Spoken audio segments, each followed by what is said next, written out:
वारीचा घेतला पावलांनी आम्हा वाळवंटी तुझी सावली गळा भेट घेण्या भीमेची निघाली तुझ्या नाम घोषात इंद्रायणी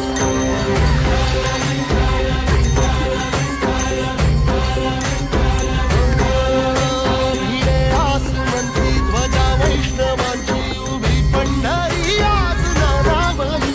तुझे नाव ओढी तुझे रूप ध्यानी जीवाला तुझी आस गा लागली जरी बाप साऱ्या जगाचा परी